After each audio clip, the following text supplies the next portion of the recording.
نبی کریم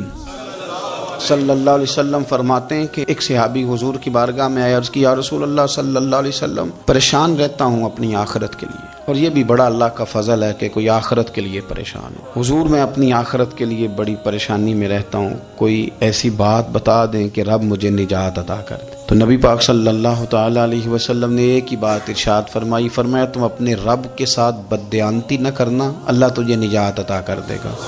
عرض کی یا رسول اللہ صلی اللہ علیہ وسلم، اللہ کے ساتھ بددیانتی اور خیانت کیا ہے؟ لوگوں کے ساتھ تو معاملہ سمجھ میں آتا ہے کہ کسی نے کوئی رقم رکھوائی، کوئی ڈیوٹی دی، کوئی ذمہ لگایا، پورا نہ کیا تو بددیانتی ہو گئی۔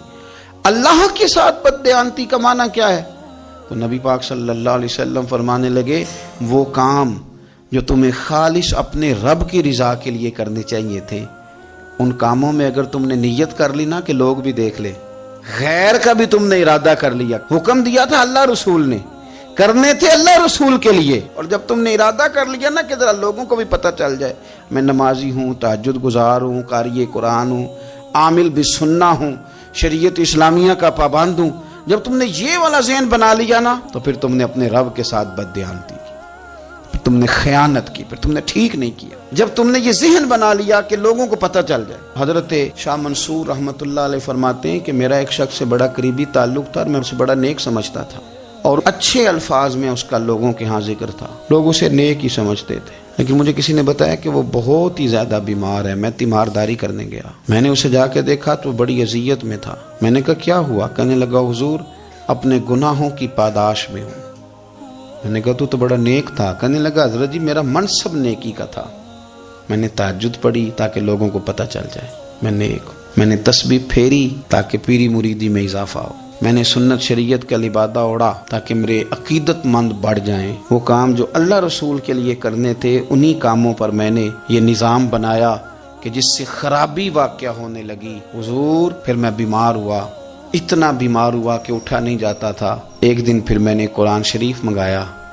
اور منگا کر کے اپنے صحن میں بیٹھ کر قرآن بلند کر کے کہا اللہ مجھے اس کے صدقے شفا دے دے۔ آج کے بعد ایسا کام نہیں کروں گا۔ رب نے تو شفا دے دی پر میں نہیں باز آیا، میں گویا بیچتا رہا تہجد کو، میں سیل کرتا رہا اپنے وظیفوں کو، میں نے وہ جملے، وہ الفاظ، وہ تلاوتیں، وہ نعتیں، وہ میں کرتا رہا، سیل کرتا رہا۔ پھر بیمار ہو گیا، پھر دعا مانگی، قرآن شریف شروع کیا، پڑھا، سورہ یاسین تک پہنچا، پھر بلند کیا، اللہ اس کے صدقے شفا دے دے، وہ بڑا ہی مہربان ہے، اس نے پھر معاف کر دیا۔ لیکن حضور اس کی بار یہ ہوا ہے کہ میں نے کئی دفعہ معافی مانگی، کئی دفعہ توڑی، اب میں نے پھر وہی کام کیے لوگوں کو دکھانے کے لیے، لوگوں کو راضی کرنے کے لیے۔ ہمارے پلے کچھ بھی نہیں بچتا، جو کچھ ہے وہ دوسروں کو دے ڈالا۔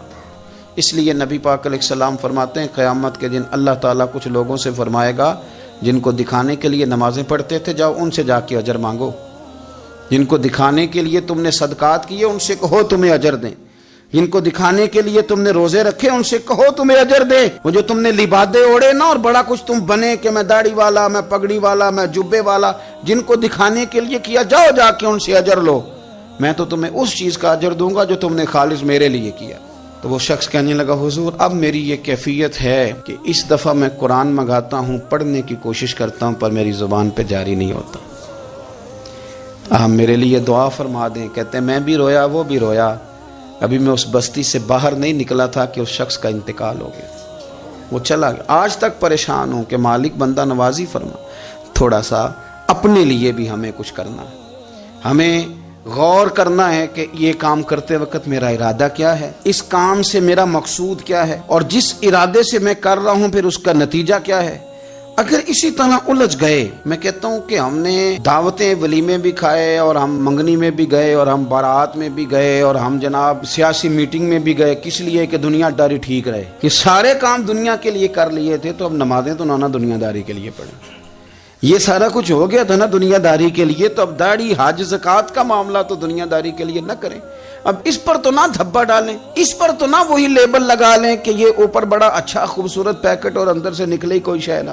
خرابی ہو جائے اور صبح قیامت جب راز کھلیں تو پھر ہم سے چھپنے کو جگہ ہی نہ مل سکے۔ نبی کریم صلی اللہ تعالی علیہ وسلم نے ہماری تربیت فرمائی، حضور فرمانے لگے مخلص ہو کے عمل کرنا، اگر تھوڑا بھی ہوا تو تمہیں کفایت کر جائے گا، تمہارے لیے کافی ہو جائے گا، تھوڑا بھی ہوا، شرط یہ کہ وہ خالص ہو۔